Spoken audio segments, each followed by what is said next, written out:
우리 하나님 말씀 누가복음 4장 14절과 15절 우리 두 절 말씀을 함께 읽도록 합니다. 신약성경 93페이지쯤 있습니다.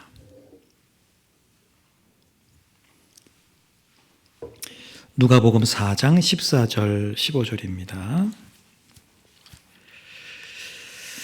자, 우리 함께 읽을까요? 누가복음 4장 14절 15절 시작. 예수께서 성령의 능력으로 갈릴리에 돌아가시니 그 소문이 사방에 퍼졌고 친히 그 여러 회당에서 가르치심에 뭇 사람에게 칭송을 받으시더라. 아멘. 지난주에 우리가 예수님을 시험했던 마귀 세 번째 시험에도 예수님이 다 이제 그것들을 말씀으로 이겨내셨다는 말씀 나눴는데, 자, 이 세 번의 시험을 이기신 말씀을 통해서 우리가 기억해야 되는 것이 세 가지가 있다. 첫째는 우리는 말씀을 이용하면 안 되고 말씀에는 순종하는 신앙을 가져야 된다. 마귀가 말씀을 사용했지만 말씀을 이용한 거지 말씀에 순종한 건 아니었죠. 그러니까 우리가 말씀을 이용하는 삶이 아니라 순종하는 삶을 살아야 된다. 자, 두 번째는 하나님을 시험하지 말고 하나님을 신뢰해야 한다. 사단은 우리를 시험하지만 우리는 또 하나님을 시험할 때가 종종 있다라고 했죠. 자, 우리가 말씀에 귀 기울이지 않고 말씀을 우습게 생각하고 에이 설마 뭐 이런 마음들이 다 하나님을 시험하는 그런 일이 된다. 그래서 우리는 하나님을 시험하는 자가 아니라 신뢰하는 자가 되어야 된다. 자, 마지막 세 번째 우리가 기억해야 될 것은 시험은 말씀으로 이기는 거다. 우리의 힘으로 우리의 의지로 이기려고 하면 질 수밖에 없는 게 사단의 시험이라고 하는 것이죠. 그래서 우리가 하나님 내가 좀 시험이 없게 해주세요 이렇게 기도하기보다는 시험을 내가 당할 때 그것을 이길 수 있는 능력을 달라 이렇게 우리가 기도하자라고 했죠. 자, 그래서 우리가 사단의 시험이라고 하는 것, 사실은 뭐 예수님이 받으셨던 세 가지가 가장 큰 것이지만 각자 저와 여러분들에게는 다른 모습으로 다가오게 될 텐데, 그러나 그 뿌리는 다 같다는 거죠. 하나님 믿지 말고 네 방식대로 살아. 그리고 하나님의 때를 기다리지 말고 네가 직접 네가 너 자신을 증명해봐. 뭐 이런 것들, 이런 게 다 같은 뿌리라고 하는 거죠. 하나님의 말씀보다 너의 마음과 너의 욕심을 먼저 따라. 이런 것들이 모든 우리에게 다가오는 사단의 시험의 본질이라고 하는 거죠. 이건 우리가 죽을 때까지 끝나지 않아요. 그러니까 우리가 시험이 없기를 기도하는 게 아니라 우리는 끝까지 이것들을 이겨낼 수 있는 능력을 달라고 또 말씀으로 무장하는 그런 모습들이 우리에게 있어야 한다라고 했습니다. 자, 이제 오늘 말씀은 온 세상의 구세주로 오신 예수님, 하나님의 아들이신 예수님께서 이제 비로소 드디어 사역을 시작하셨다. 이 땅에서의 공식적인 일을 시작하셨다. 이제 그런 어떤 서론과도 같은 그런 말씀입니다. 하나님의 뜻에 따라서 이 땅에 동정녀의 몸을 통해서 오셨던 예수님께서 이제 세례도 받으시고 사단으로부터 시험도 받으시고, 그래서 어떻게 보면 공적인 일에 대한 모든 준비를 마치셨습니다. 그리고 이제 오늘 말씀부터 본격적으로 그 주어진 일들을 시작하시죠. 이 갈릴리, 뭐 원래는 호수인데 이게 너무 넓다 보니까 갈릴리 바다라고 이렇게 표현하고 있는데, 그 주변에는 근 뭐 200여 개의 뭐 마을이나 도시가 있다고 하죠. 왜냐하면 그게 하나의 생활, 뭐 거기서 어부의 일도 할 수 있고요. 여러 가지 물 가까이에서 그렇게 있었기 때문에 한 200여 개의 마을과 한 30만 명, 뭐 우리 뭐 울진이 뭐 4만 몇천 명 되니까 여기에 몇 배가 되는 인구들이 그 갈릴리 호수 바다 주변에 마을을 이루면서 살고 있었다라고 하는 거죠. 그러니까 예수님이 사역을 시작하셨을 때 그 소문이 금방 퍼졌다. 이 마을에서 옆 마을로 쫙 퍼지면 뭐 금세 그 소문이 퍼지게 되죠. 자, 그도 그럴 것이 뭐 오늘날은 뭐 SNS라고 하는 걸 통해서 소식이 쫙 뭐 뉴스, 방송 이런 걸 통해 퍼지겠지만 이 시대에는 뭐 그런 게 없었으니까 소문, 사람의 말을 통해서. 근데 사람이 뭐 소문을 내라 그런다고 내는 게 아니죠. 자기가 보는 거예요. 듣는 거예요. 아픈 사람이 막 낫거든요. 지금까지 들어본 일이 없었던 그런 하나님의 말씀을 예수님이 선포하니까 바로 옆에 사람들한테 만나는 사람마다 이야기를 하는 거죠. 내가 예수라는 분을 만났는데 그분이 이런 말씀을 하시는데 야, 그 말씀 대단히 놀랍더라. 이게 누군가를 고쳐주셨는데 야, 그건 대단하더라.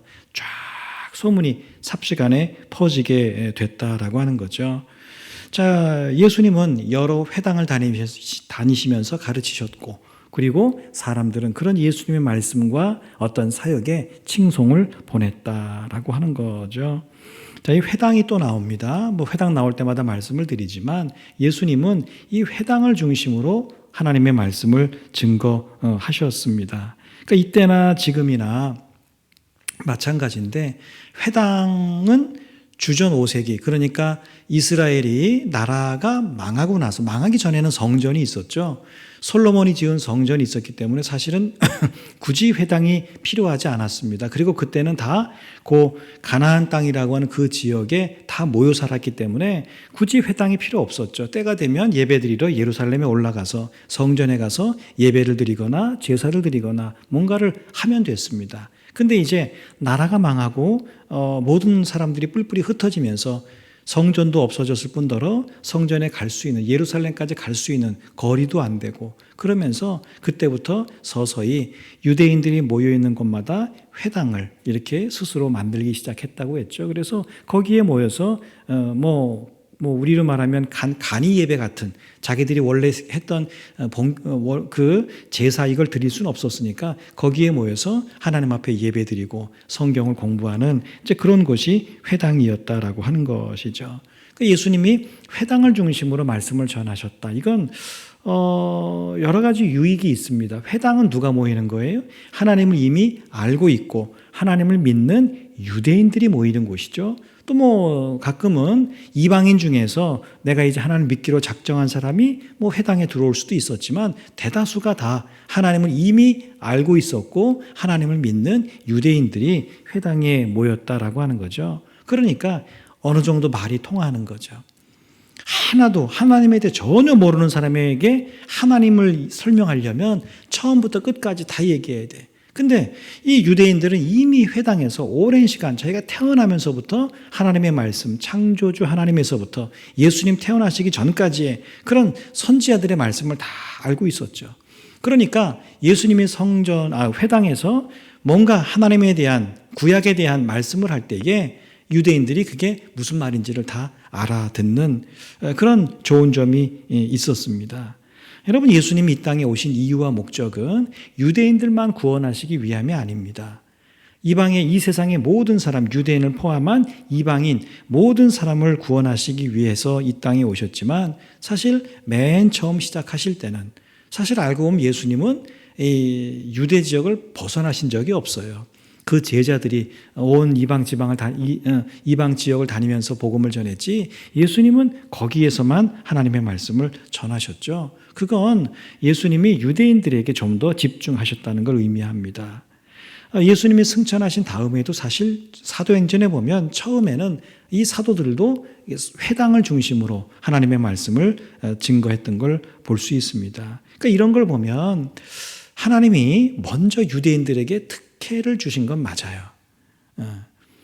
하나님이 이스라엘 백성들을 선택하신 것도 어떻게 보면 이스라엘 백성들이 뭔가 노력한 건 아니죠. 그러니까 하나님의 특혜라고 할 수 있습니다. 하나님이 왜 이스라엘을 택해 주셨냐, 우리 대한민국을 택하지 않으시고 라고 하는 건 우리가 사실 알 수가 없어요. 그건 하나님의 선택이었습니다. 그런 점에서 유대인들 입장에서는 하나님이 우리를 선택하셨구나 하면서 감사하면서 하나님께 순종했어야 된다는 거죠. 자, 그런데 예수님이 오셨을 때도 하나님은 이미 하나님이 선택했던 백성이었던 유대인들을 그들에게 먼저 특혜를 주셨어요. 그들로 하여금 메시아이신 예수님을 볼 수 있게 하셨고, 그분의 말씀을 들을 수 있게 하셨고, 가장 먼저 그들이 메시아의 말씀과 이 모습들을 보고 들을 수 있도록 해 주셨다라고 하는 거죠.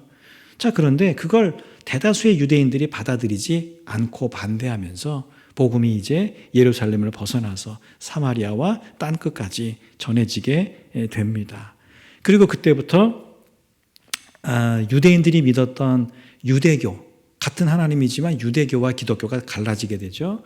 그 유대교는 여전히 회당 중심으로 자기들 신앙을 이렇게 이어갔고, 기독교는 그때부터 이방인들 중심으로, 물론 유대인들도 있었지만 이방인들을 중심으로 또 교회 중심으로 그렇게 복음이 전해져 내려가게 됩니다. 자, 오늘 14절에 보면 이제 사단으로부터 시험을 마치신 예수님께서 본격적인 사역을 하기 위해서 갈릴리로 돌아가셨다라고 말씀합니다.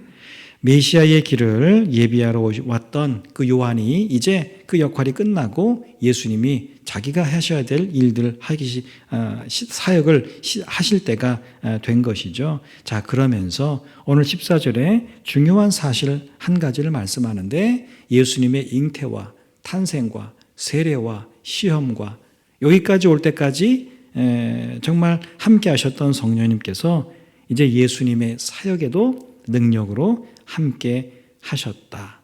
또 함께 하실 것이다. 이렇게 하면서 이 서론을 시작합니다. 자, 오늘 말씀은 이후에 나오는 이제 4장 우리가 몇 절인가요? 16절부터 나오는 이제 뒤에 나오는 예수님의 사역의 시작이자 서론입니다.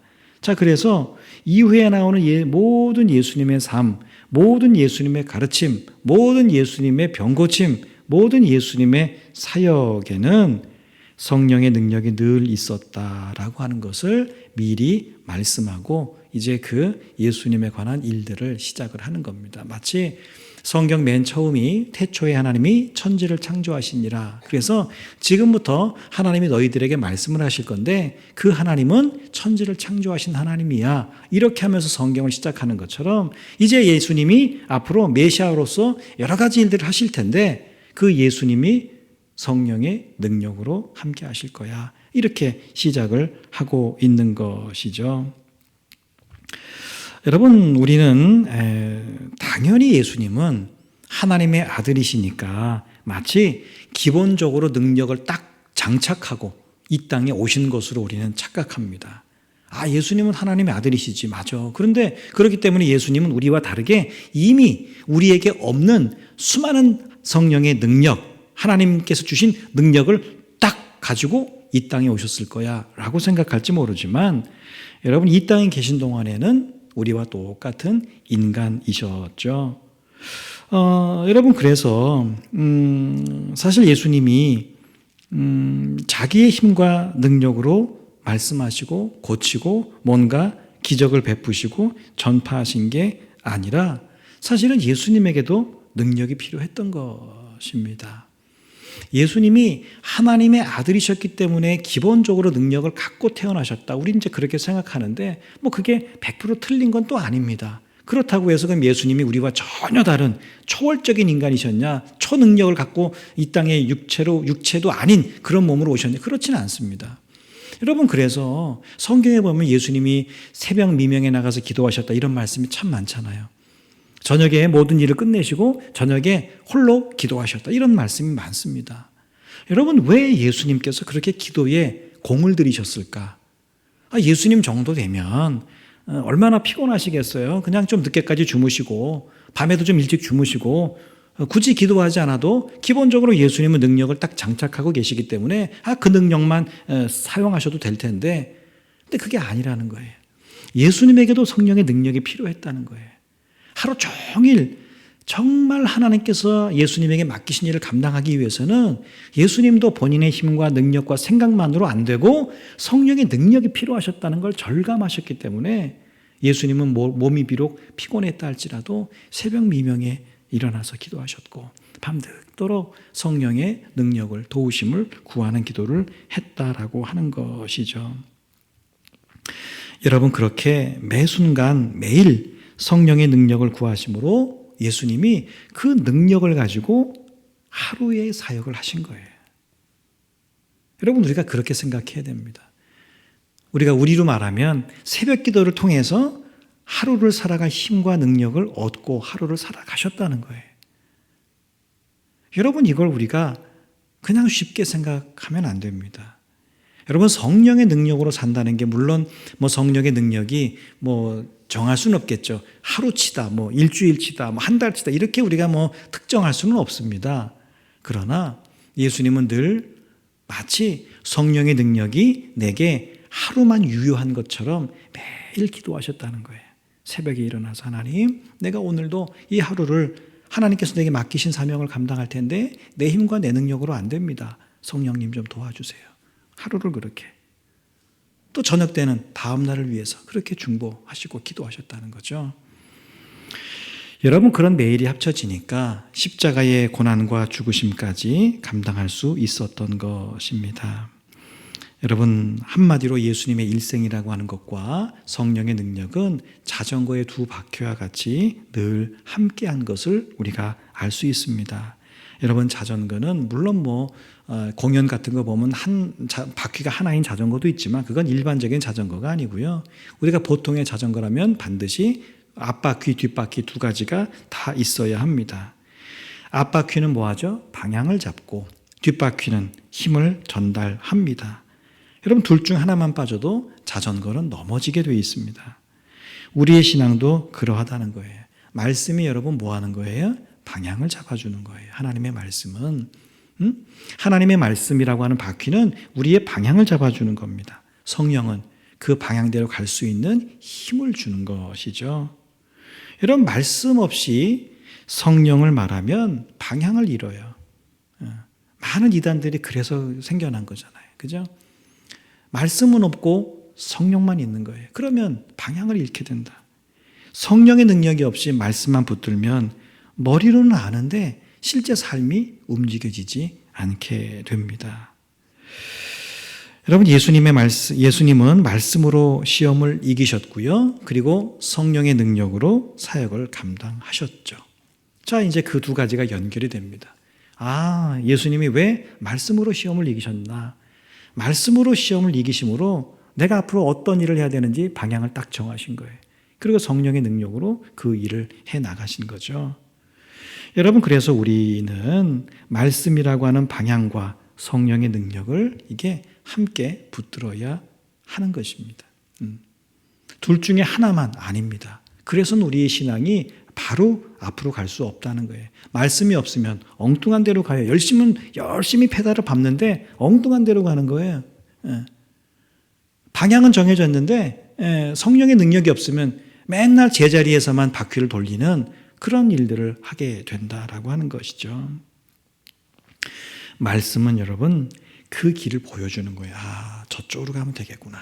성령의 능력은 그 길을 걸어가도록, 그쪽으로 가도록 그렇게 해주는 것이 성령의 능력이라고 하는 겁니다. 자, 오늘 이 말씀은 오늘을 믿음으로 살고 또 믿음으로 우리가 여러 가지 주의 일들을 감당을 하고 또 평생을 믿음으로 사는 우리에게 가장 중요한 게 뭘까? 이걸 우리에게 말씀해 주고 있습니다. 자, 우리 믿음으로 살잖아요. 목사님들마다 설교할 때마다 이게 중요합니다. 이게 중요합니다. 얼마나 많은 말씀들을 하세요? 또 여러분, 우리가 성경 읽다 보면 이거 참 중요하구나, 이거 중요하구나, 그런 게 얼마나 많아요? 그런데 오늘 이 말씀은 우리가 평생 믿음으로 살고 다 우리가 맡겨진 주의 일들을 감당하면서 봉사하면서 사는데 그때 중요한 게 뭐냐? 이걸 오늘 말씀하죠. 그건 바로 성령의 능력이라고 하는 겁니다. 그러니까 병자를 치료하는 일들, 말씀을 선포하고 가르치는 일들, 그리고 하나님의 뜻에 순종하는 일들, 보세요. 예수님이 행하신 그 모든 일들에는 언제나 100% 성령의 능력이 있었다라고 하는 거죠. 자, 하나님의 아들이셨던 예수님에게도 성령의 능력이 필요하셨다면 우리에게는 더더욱 두말할 나위가 없다는 것이죠. 여러분, 우리가 믿음으로 살아가면서 중요하게 여기거나 꼭 해야 된다 이런 게 많이 있지만 여러분, 그 어떤 것보다 성령의 능력을 가장 우위에 두고 그걸 위해서 우리가 사실은 수고도 하고 기도해야 하는 줄로 믿습니다. 자, 믿음으로 사는 우리가 어떤 일들을 이렇게 할 때 준비하거나 어떤 일들을 앞두고 혹은 어떤 일들을 준비할 때 우리가 그런 얘기 많이 하죠. 자, 우리 기도하자. 자, 기도로 준비하고 기도로 감당하자. 이런 말을 굉장히 많이 하죠. 사실 알고 보면 교회 모든 일들은 기도하자 이걸로 시작하잖아요. 자, 우리 기도합시다. 예배 그렇게 시작하고요. 또 우리 기도로 어떤 일들을 준비하고 계획하고 준비한 것들을 우리가 여름 되면 이제 자, 우리 여름 성경학교 여름 수련하는데 여러분 다 기도해 주세요. 또 우리 선생님들 기도합시다. 이렇게 한단 말이죠. 여러분, 그 말의 의미가 뭐겠습니까? 어떤 일이 있는데 그 일을 위해서 우리가 기도로 준비합시다. 기도합시다 라고 하는 것의 의미가 뭔가요? 하나님께 기도하며 준비하자는 건데 뭘 기도로 준비하자는 건가요? 뭘 기도하자는 거예요? 그 행사 잘 되자고요? 물론 그런 내용도 포함이 되겠지만 사실은 뭐예요? 성령의 능력을 달라고 기도하는 거죠. 그 하는 일 가운데 성령님께서 능력으로 함께해 주옵소서. 우리는 그렇게 기도하자는 거예요. 하나님, 교회가 지금 어떤 일을 계획하고 있습니다. 어떤 일을 준비하고 있습니다. 우리 기도합니다. 근데 뭐예요? 우리의 힘으로, 우리의 능력으로, 우리의 지식으로 그 일들을 인간적인 생각으로 하는 게 아니라 하나님의 생각으로, 하나님의 뜻에 합당하게 성령의 능력으로 그 일들을 감당할 수 있도록 해주세요. 여러분, 그게 그런 일들을 앞두고 기도합시다 라고 하는 의미라고 하는 것이죠.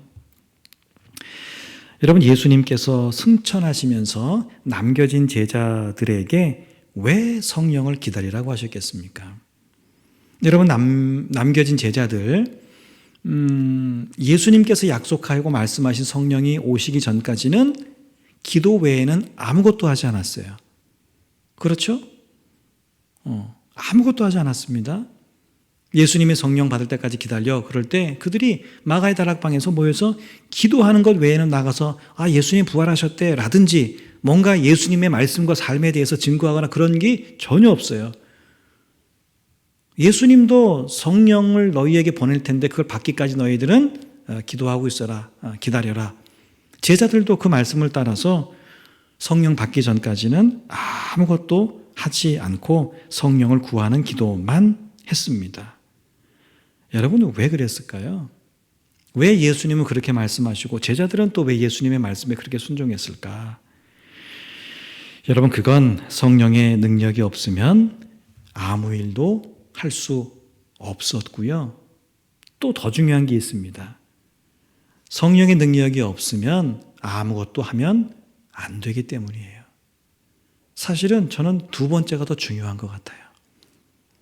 성령의 능력이 없으면 아무 일도 할 수 없었기 때문에 예수님은 그렇게 말씀하셨고, 또 하나, 성령의 능력이 없으면 하면 안 되기 때문에 그런 거예요. 성령의 능력 없이 어떤 일을 한다? 예수님 볼 때 그건 너무 위험한 거예요. 너무 잘못될 가능성이 많은 거예요. 그래서 예수님은 성령 받을 때까지 기다려라 이렇게 말씀하셨던 거죠. 여러분, 그리고 어떤 일이 일어나죠? 오순절 그날 성령을 받게 되죠, 제자들이. 여러분, 그리고 그때는 그들이 어떻게 해요? 이제는 잠잠하지 않아요. 기다리지 않습니다. 몸살이지 않습니다. 그때부터는 생명을 걸고 복음을 전하게 되죠. 여러분, 열심이라고 해서 다 똑같은 열심이 아니라는 거예요. 우리가 가끔 기도하는 분들이 그런 기도 가끔 하시고 우리도 그런 거 알고 있지만, 하나님, 내가 나의 열심으로 하지 않고 하나님의 열심으로 하게 해주세요 라고 하는 의미도 아마 그런 것이 아닐까 싶어요.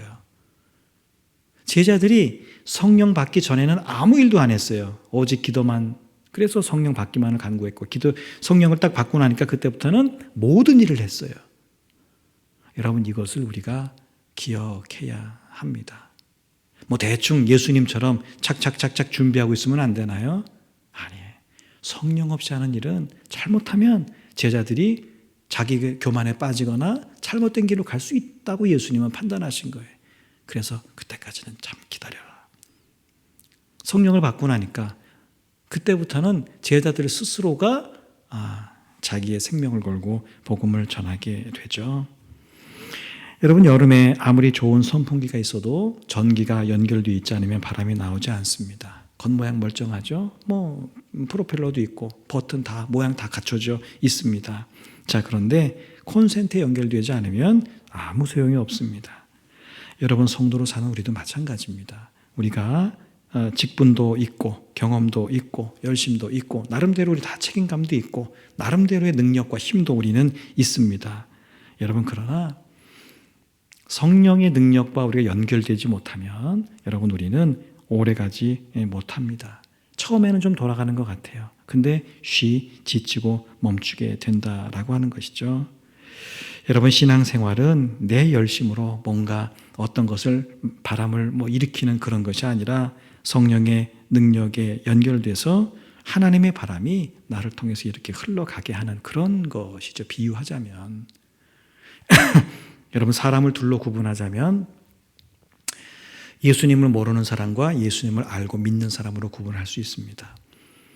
자, 또 그러면 예수님 믿는 사람을 둘로 구분하자면 성령의 능력으로 행하지 않는 사람과 성령의 능력으로 행하는 사람으로 구분할 수 있습니다. 둘 다 열심을 낼 수 있고요. 또 둘 다 최선을 다해서 주어진 일을 감당할 수 있습니다. 그러나 시간이 갈수록 성령의 능력으로 행하지 않는 사람과 성령의 능력으로 행하는 사람은 시간이 갈수록 과정과 결과가 달라질 수밖에, 큰 차이를 보일 수밖에 없다는 거죠.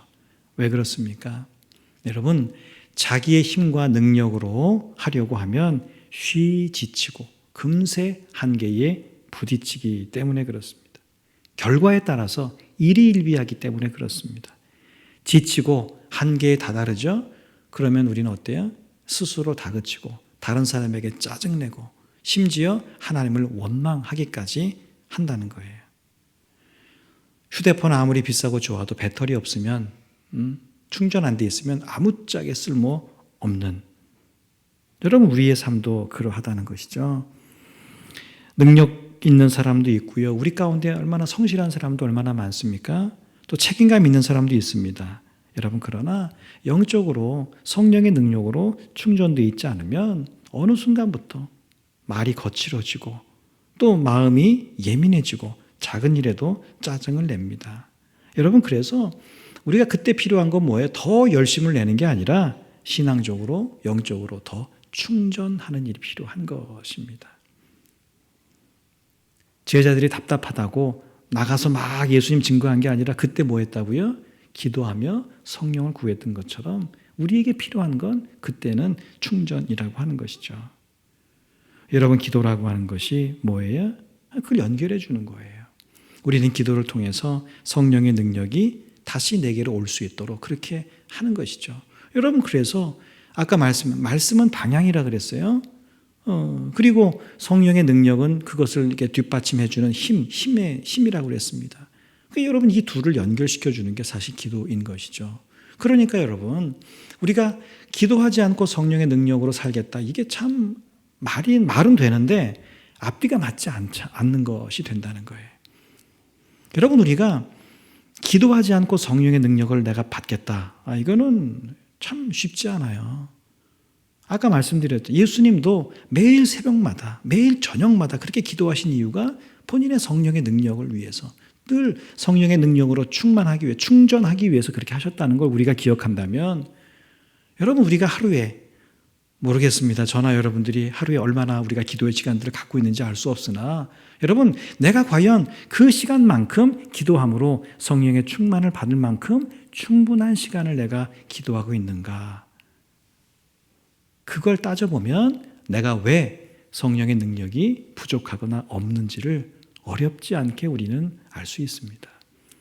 성령이 하나님이 부족해서가 아니라 사실은 우리가 그것들을 여전히 그 통로, 그 길들을 우리가 제대로 감당하지 못하기 때문이라고 하는 것이죠. 여러분 주의 일을 내 힘으로만 하려고 하면 이게 얼굴에 표시가 납니다. 그리고 처음에는 제가 하겠습니다. 웃으면서 시작하지만 조금 지나면 뭐예요? 왜 저만 합니까? 이런 말들을 우리가 하게 된다라고 하는 것이죠.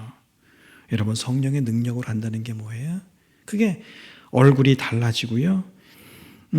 또 여전히 많은 일들을 해도 마음에 기쁨이 있고요. 힘든 일들이 있어도 또 감사가 사라지지 않고 성령 충만하다고 해서 양이 줄어드는 건 아닙니다. 그러나 일을 감당하는 이 마음의 질이 좋아지기 때문에 일의 양이 많아져도 이렇게 불평불만하지 않게 된다라고 하는 것이죠.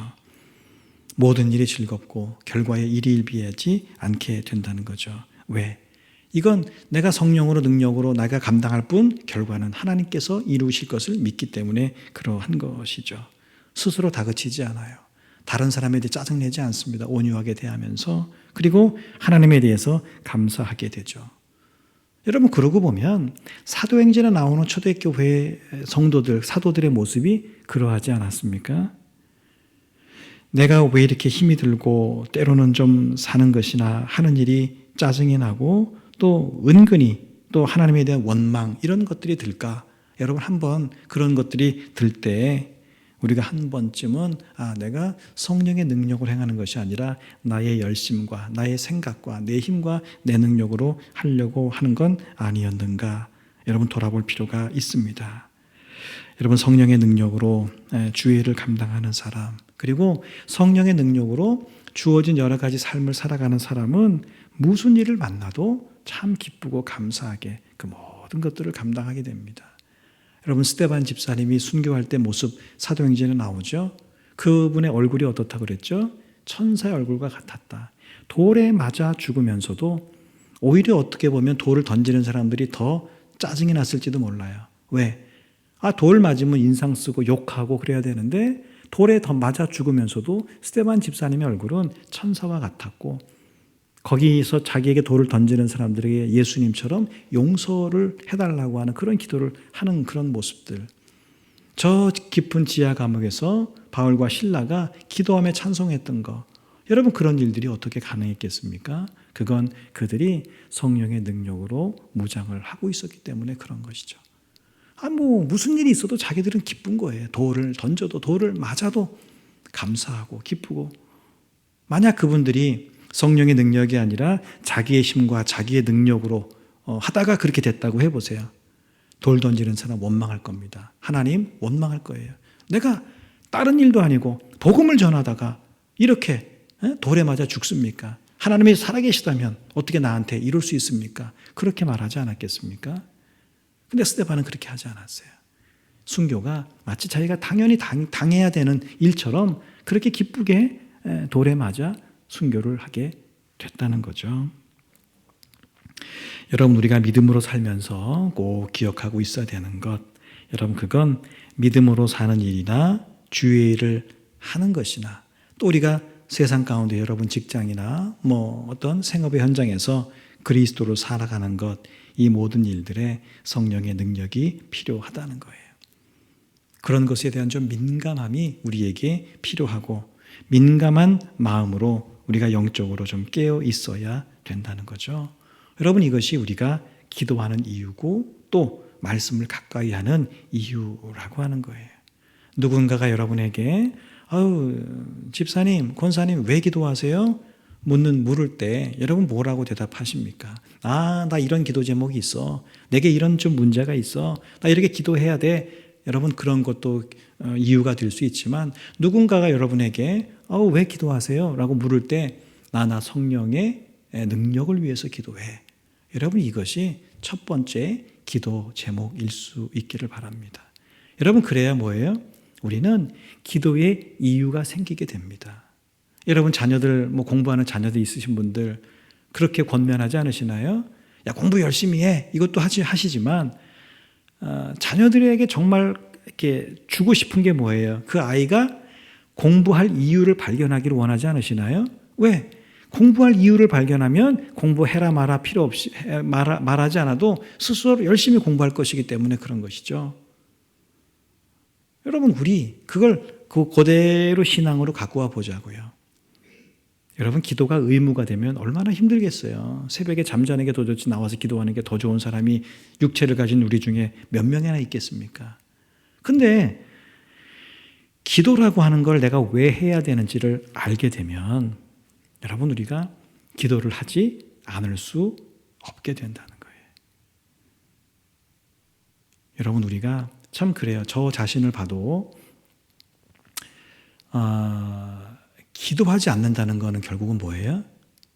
기도하지 않는 거. 기도를 하지 않든 기도를 못하든 하여튼 기도를 내가 안 한다는 건 사실은 알고 보면 이런 말씀들을 이렇게 정리해서 알고 보면 내가 기도하지 못한다는 건 결국은 뭐예요? 내가 원하든 원하지 않든 나는 성령의 능력으로 살지 않겠습니다. 라고 하는 거와 다르지 않고요. 성령의 능력으로 살지 않는다면 우리는 나의 힘과 능력으로 산다는 말이 되는 거죠. 그러니까 기도하지 않는다는 건 내 마음대로 내 능력으로 내 힘으로 살겠습니다 라고 하는 말과 다르지 않다는 거예요. 이렇게 살면 삶이 고단한 거죠. 삶은 고단할 수 있죠. 근데 고단한데 짜증이 나는 거예요. 성령의 능력으로 고단하면 그게 기쁘고 감사한데 내 힘과 내 능력으로 사는데 고단하면 짜증이 나고 힘들고 괴롭고 원망이 자꾸 나오게 되는 거죠. 여러분 그런 차이가 있습니다. 똑같은 고난이고 똑같은 어려움이라 할지라도 똑같은 질병이라도 내가 성령의 능력으로 감당하는 것들이라면 스데반처럼 바울처럼 그게 결코 짜증나거나 힘들거나 원망되거나 그러지 않고 그 자체가 기쁨이고 감사가 된다라고 하는 것이죠.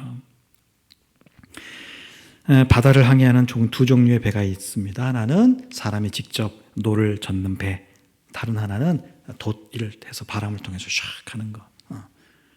자, 땡 출발합니다. 처음에는 뭐예요? 노 열심히 지으면 얼마나 빨리 가겠어요? 쫙 앞으로 나가겠죠?